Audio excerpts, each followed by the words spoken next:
collaboration with the Cyprus Mail, this is the Cyprus News Digest with Rosie Charalambous.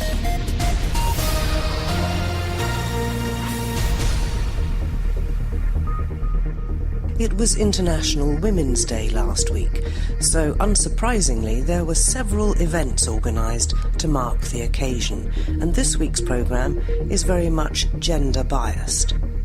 We'll be talking to a Swedish expert who was on the island, talking about the Wiki Gap and indeed gender in general when it comes to peace movements. What there is evidence of, though, is that if women's involvement in the peace process means, according to this evidence, that the post-peace reconstruction period is more sustainable. Last weekend in Nicosia, the 1 Billion Rising event took place. 1 in 3 women or girls will be a victim of sexual violence. That's horrific, the figures. And there are moves afoot to change the abortion laws in Cyprus. What we do want is to create a framework in which women are able to make their choices, and women are provided safe access under safe medical conditions if they decide to interrupt a pregnancy. And finally, moving away from the gender issues to another regional confrontation. We talked to a German couple who spent 3 months in Hebron and gave a presentation on their experience. If any other Western state would put up such an apartheid rule on another people, so no way we would be okay with that. To mark International Women's Day, the Swedish Embassy in Nicosia organised a Wiki Gap event at which the keynote speaker was Margareta Wallström from, of course, Sweden, who has a great deal of experience in disaster risk reduction and also in conflict resolution, and most particularly in the role of women and the gender gap. She joins us now. Margareta, you gave a talk at that event, and you did specify particularly the role that women should be playing in the peace process all over the world. Can you just enlighten us on your thoughts on that? Well, there are several points there, but one is, I think, first and foremost, the importance of women being visible in peace processes. They may have different skills, tasks that may be there as a military, legal advisor, but the importance of them being visibly there will increase the confidence in the community, in the process itself, because that means that the issues that are represented in the process will be necessarily broadened. Secondly, I think it's clear that if women are involved, the range of issues that come to the table and maybe the way they are treated will be more focused on the future of a post-peace period. The evidence on, there isn't enough research that we know on, does it make a difference that women are part of the peace process or not? I mean, we believe so, but do we have the evidence? There is some evidence to the type of peace agreements that women have contributed to, that the role of women is there. But so it may be in others because the policy agenda is moving in that direction. What there is evidence of, though, is that if women's involvement in the peace process means, according to this evidence, that the post-peace reconstruction period is more sustainable. And of course that's our common concern, is that peace agreements and peace processes should yield sustainable peace as a result. That is important for everyone. Yes, because it's no good if you come up with a peace plan and then it falls apart a couple of months or years later. Now, women tend to be, perhaps even more than men, affected by conflict. They're the ones left looking after the children. Perhaps the men have been killed in the conflict. So there are a lot of different issues there, as well as this fact that it seems worldwide that 50% of the population, that's the women, are actually excluded from these processes. Yes, correct. There's also an issue that if you have a conflict in a country, of course women are also part of the conflict. A conflict can have as its root resource competition, it can be political issues. So as a woman you are also a citizen and you are partisan to something.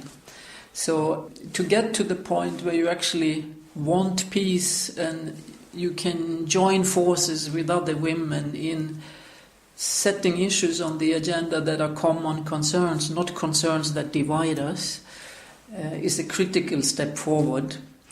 And then, as you say, because in today's wars, it's the civilian population overall that suffers most civilian casualties, the way wars are conducted.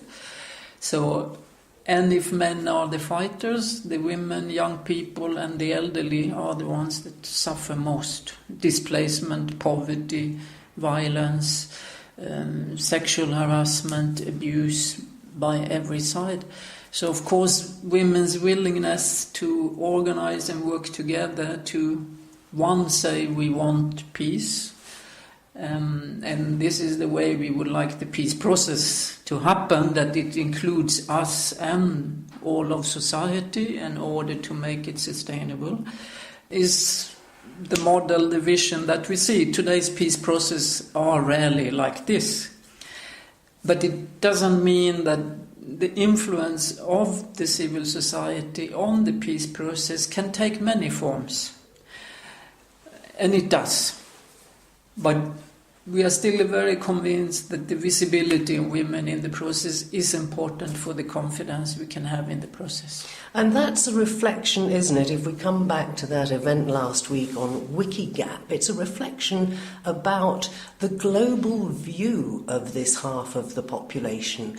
They were talking during that event about the gender gap on something like Wikipedia and the fact that 80% of the profiles are of men, and also, of course, that it's many more men than women who contribute and edit on Wikipedia. So how does that fit into what you've been saying?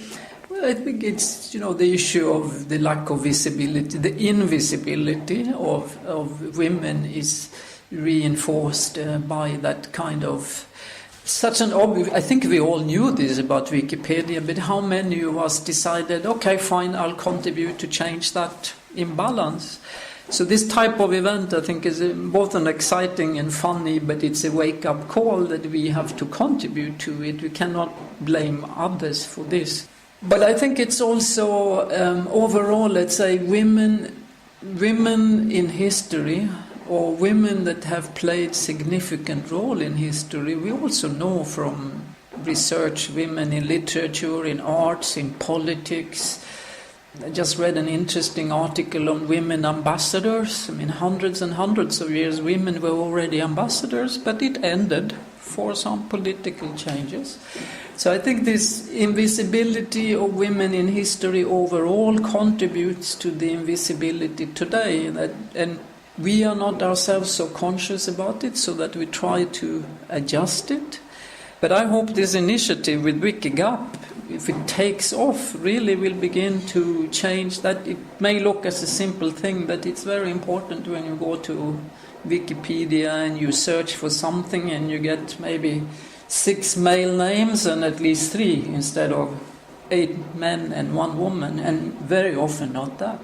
How do you think, though, that changing something like that can impact on this tendency to view women's contribution in society as less important than men? One of the things, of course, that we all notice is that if there's a report on a woman scientist, it will also mention that she's a mother, for example, whereas it's not so often that features high up the profile of a male scientist. So it's a sort of surreptitious way of undermining a contribution, isn't it? Very much, and in fact we just spoke about this briefly now, that there are hundreds and hundreds of ways of, through power instrument, diminishing women in professional public life and in private life as well. And all too many women remain aware of the dynamics and the mechanics of this. So I would say it's very critical, if you set out to accomplish something, that you make these instruments, understand them when you see them, so that your counter instruments, you don't feel diminished because someone tries to make you feel diminished, but you identify what's behind it, and maybe you have also some instrument to counter it. Because classically, women have a tendency to not want to necessarily be so visible. I don't care if people know it's me who is doing it, as long as the result is good. But these are all counterproductive. So are you saying that women should put themselves out there a bit more? At least you should have the courage to take credit for what you do, and not feel that it's incumbent on you to be the most modest in the group. Because sometimes it's okay to be shy and modest, but you also, if you are not proud of what you do, then who is going to be? If you don't take credit for what you do, then credit might go somewhere else. But that's not maybe the most important thing. But if you achieve something and if you want to get something, you also have to take responsibility. And I think that's the bottom line, is with taking responsibility, there is also some visibility coming, and that might be uncomfortable, but don't hesitate. And that is Margareta Wallström, who was the keynote speaker at an event organised by the Swedish Embassy in the buffer zone of Nicosia last week called Wiki Gap. Keep up to date with events in Cyprus and around the world with the Cyprus News Digest. Well, it was a busy weekend last weekend at the bottom of Old Nicosia, because in the Fane Romani Square, 1 billion rising was taking place, organised by the Cyprus Women's Lobby. From the lobby, Magda Xenon joins us. Magda, it's been going on now for several years. Yes, it is. It's become a regular event that people are actually calling us and saying, when are we having the event this year? So it's an event that's caught on. It's an event that people actually want to join, because the message is clear, it's unifying. We will not accept any more violence against women. We will not stop talking and shouting until there is no one committing violence against women. And it is something you've, in the past, I know, done a march up one street and down the other. All the people in the cafes now almost expect you if they know it's going on, and you're handing out leaflets. What reaction do you get? Sometimes you get, well, thank you for letting me know. Sometimes you get, I'm not interested. Most people are receptive. I have to say, most people are receptive. I wish the people that were sitting in the cafe were actually marching with us, because it does take more people. Okay, the more people that are behind it, it means you're more invested in actually stopping it. But it is getting better. We are getting more interest. We are getting a little bit more awareness. And as you said, people expect us now. So how many people do actually come and actively take part? I see you've got the music going, we can hear it in the background, and it's beginning to build, ready for the 12 noon kickoff. It usually goes between 200 and 400 people, depending on the weather. And depending on if it's a good day, people prefer to go to the beach, which is fine, but it's not static. What is good is that we actually have people that will always support us, and whether they're here or whether they're not here, they will support us in social media, messages afterwards, spreading the word, and that is equally important. So tell us a little bit about the facts and figures of global violence against women and girls. Well, this year, I'll tell you specifically about what motivated our event this year. There's this rising awareness about sexual harassment, okay? Harvey Weinstein's, the alleged attacks Harvey Weinstein did against all these women in Hollywood, and the start of the campaign, the hashtag #MeToo, actually is such a simple message. We don't talk about it yet. It's happened to all of us, or we know at least one person it's happened to. And this is why this year we decided it's a simple message. It's a message that happens to all of us. It's happened to all of us, either in the past or it's going to happen. So we decided to do something quite simple and hashtag #MeToo, march through town. We also have a dance during the event, and of course the facts are standard. 1 in 3 women will be a victim of violence. 1 in 3 women or girls will be a victim of sexual violence. It's horrific, the figures. It could be you, me, our daughters, our mothers. So we really need to step out and carry on speaking. The awareness is helping, because I think now more women are talking, and the fact that there is a Me Too movement means that women are getting empowered to come up and say, time's out, stop, not anymore. You are accountable. A lot of people don't seem to feel that sexual harassment is a form of sexual violence, but it is, isn't it? Oh, absolutely, and I think the reason they don't feel it's a form of sexual violence, it's because it's become normalised. It's the way people react. Most women have come across it and sort of brushed it off without Absolutely. speaking out and saying, excuse me, that's not the way you treat women. Exactly, so you'll get a pat on the butt or on the cheek. You've accepted it as normal, and it's not normal. It shouldn't be happening, because that's not the way you would treat a man. That's no way a man would accept to be treated. So I think it is because we've normalised it that a lot of people think it's not sexual violence, but it's sexual violence in its most subliminal and its most subconscious, because it's an assumption that I'm allowed to touch your body, that your body's mine and you don't have a choice, that if I use my power over your body, you will do what I want, and then maybe I will give you what you want. So it's a pretty strong message. That was what was being passed around the old part of Nicosia and the centre of the town last Saturday with the 1 Billion Rising event organised by the Cyprus Women's Lobby. And we were talking to Magda Xenon. You can subscribe to the Cyprus News Digest on iTunes for free and get the program downloaded to your phone or tablet so you can listen anytime, anywhere. The House of Representatives is looking at changing our abortion laws here in Cyprus. Joining us to tell us about it is MP Stella Kyriakidis. Stella, what's the current law at the moment, and what are the changes that are proposed? The current abortion law, which is part of the Penal Code, allows for the interruption of pregnancy under certain conditions which needs to be verified for that by 2 doctors signing, plus other conditions in the law which make it almost impossible for women to have their own choice of whether they want to end an unwanted pregnancy. Strictly speaking, it's actually illegal in Cyprus isn't it? It's still illegal except under very strict conditions. We do not see the new bill that is being discussed to legalise and decriminalise abortion as a way of family planning. Our aim is not that we increase the number of abortions. In fact, in a Parliamentary Assembly Council of Europe report in 2008, it showed that in countries where they had decriminalised abortions, the number of abortions decreased.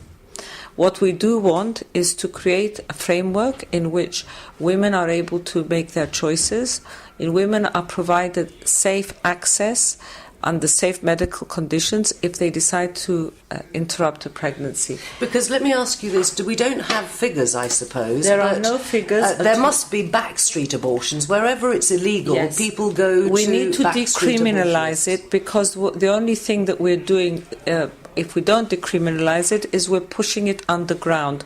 And if you push it underground, you place women, and especially younger girls, at great risk. There are no facts, because if you ask the Gynecological Society, which was here when we asked, they said that we have 0 number. We all know that this is not true. So it's time that we stop hiding behind our finger and we look at the problem in its face. What we want to do is decriminalise it. We want to allow abortions to happen under certain conditions, for example, up to 12 weeks, if there is severe abnormality in the fetus, up to, I think it's going to be 19 weeks if the pregnancy is the result of rape or of incest. We're putting certain conditions. Also, we're going to put in that there needs to be counselling to the woman before she decides to interrupt a pregnancy. And what this will allow us to do is to then work to have good sex education in the schools, so that young people are aware of the protection that they need to take, And this will, in fact, I think, lead to a decreased number of unwanted pregnancies. Today, we have no statistics, and the way that things are happening now, we know it's happening. It's happening in a very dangerous grey zone, which is putting women's health at risk. And we are not dealing with it effectively in terms of having programs to limit the number of unwanted pregnancies. So there is no way that we're looking at this as a family planning exercise. We're looking at this as a way to safeguard women's rights, women's freedom of choice, women's freedom to have access to safe medical abortion when it's decided under certain conditions, which are going to be very clear in the law. But this has to be part and parcel of a new approach within the schools so that we have a decrease in the number of unwanted pregnancies. And in all the Council of Europe member states where abortion was decriminalized and it came as a part and parcel of a new program on sex education and on family planning, the number of abortions decreased. It did not increase. So I think that there is a lot of valid reason why we need to move forward with this bill as quickly as possible. Now, the one set of people who don't agree with you are the Archbishop and the Orthodox clergy. I seem to recall reading something about the Archbishop saying that it was not only something that concerned the women, it also concerned fathers, and I believe he said God. We have a lot of women in Cyprus who are regular churchgoers. Are they, do you think, behind this change? Or will the church, because it has for a long time managed to have its sway over issues like this, will it have to go along? Because as European members, I'm presuming that all of this probably falls somewhere in some sort of European regulation. Actually, no, because this is up to the national governments to have their own legislation. So there are many different legislations in different European countries. For example, there are different legislations in the UK or in France or in Greece than in Malta, which is extremely conservative, than in Ireland, which is extremely conservative. But what they have found in Ireland is that women who want to terminate a pregnancy will then go to the UK to do this, because in Ireland it is impossible. So there is absolutely no evidence that by criminalising abortion we deal with the problem of unwanted pregnancies. But what about the power of the church? Yeah. The church has already submitted their objection to this. I totally respect the way the church voice their beliefs. I think that this is something that we need to accept, but we here are asked to legislate, and we need to legislate taking account of the pragmatism and the of the society of 2018. This is not something that women are going to be forced to do, but you are giving women the freedom of choice to decide on how they want to proceed, and to decide with safe options on how they want to proceed. And I think that this is extremely important. Also, I think that men and boys need to be equally responsible, and they need to be part of any sex education program in terms of protection, so that we do not have so many unwanted pregnancies. And when is this expected to become law? This is going to be discussed again in committee 19th of March. We're going through the bill in detail, and all being well, I hope to finish it in that meeting, and I hope it will be voted through the Assembly either just before Easter or just after Easter. Stella Kyriakidis, an MP in our House of Representatives, talking there about the proposed changes to the law on abortion in Cyprus. Cyprus has long been known as the crossroads of the Middle East, so it's hardly surprising that travellers to and from the region often pass through the island. Recent visitors to Nicosia, having spent 3 months in Palestine and Israel, were Michael and Sabine Friedrich, who gave an insightful presentation on the situation in Hebron at the invitation of the Unite Cyprus Now movement. It was entitled From One Checkpoint to Another, and took place in the Nicosia buffer zone between the Greek Cypriot and Turkish Cypriot checkpoints. When I met up with them, they explained why they'd gone to Palestine. We went there because we came engaged with the country 7 years ago. 7 years ago, we went there on a holiday trip, and we went there with a more pro-Zionist mindset, and then we saw the facts on the ground. We got to know what it's really like, and so we came back to be engaged to help the Palestinians, to help the non-violent movements, which are awesome over there. And half of the time, that was the biggest thing we did, half of the time we spent in Hebron, for Hebron is the conflict in a nutshell. It's the most, or one of the most dense places where you have the settlers within the city, where you have the checkpoints, where you have the ghost town, and so on. And that, I think, is also the place where there's a main street that's closed. Yeah, people walk over the roofs to get to their houses. I mean, that's a crazy situation. How did you feel when you visited that street? The thing is, Palestinians who live there are not allowed to walk on the street. Of course, the Israelis and the settlers are allowed, and we are also. Of course, you get checked by checkpoints every 200 meters, but you're allowed, and it doesn't feel good to have this privilege. So, of course, you used it, but it didn't feel good. And you have around 800 settlers living within this Palestinian city. And to make life easy for these settlers, they have closed different streets. Shuhada is just the longest one and the most prominent one. And it used to be the main shopping street. It used to be the main shopping street. There are 3,500 something shops closed. There are 35,000 people living under curfew. And then there are small parts of the street where the people who live there are allowed to walk. The longest parts where they're not allowed to walk.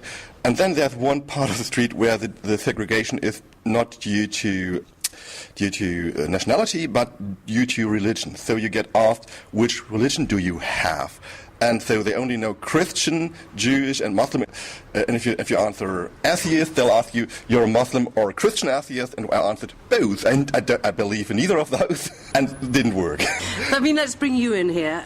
I presume that you saw all the same things that Michael's been talking about. Yes, I do. But you're a woman. Did you manage to engage with the Palestinian women in Hebron? Because they're very much, I suppose, really the caretakers, aren't they?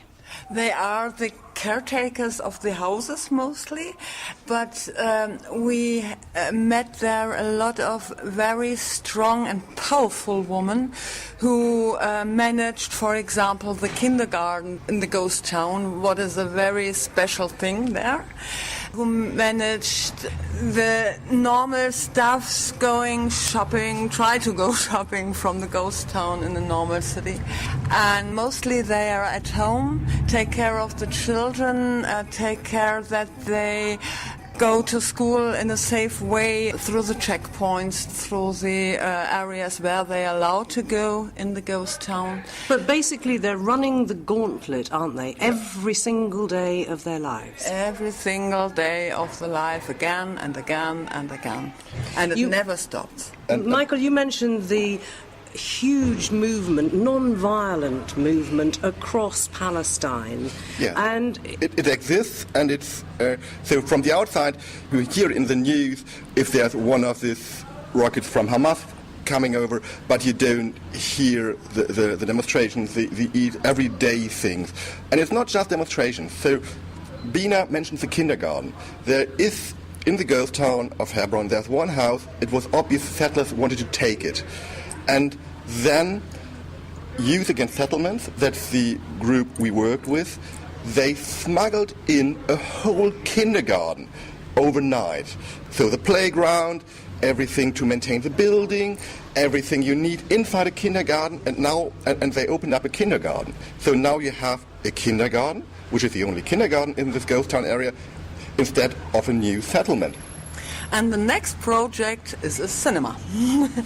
I hope that they are able to build that, but it's in progress now, the cinema.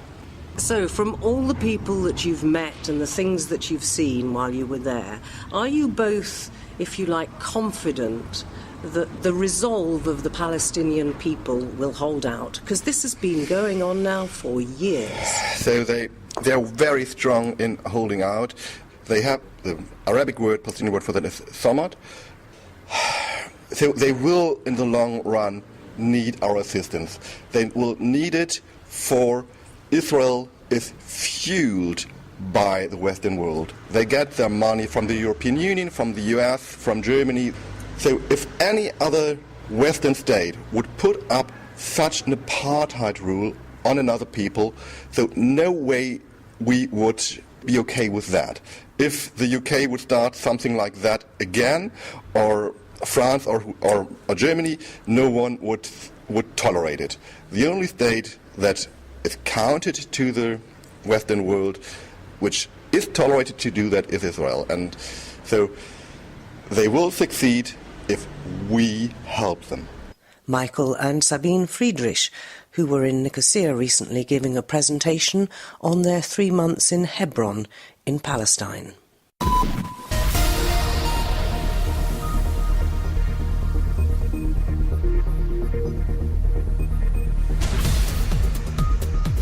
Well, that about wraps up this edition of the Cyprus News Digest. Many thanks for your company. Hope you'll join me next week. Till we meet again, take care and God bless. Bye-bye now.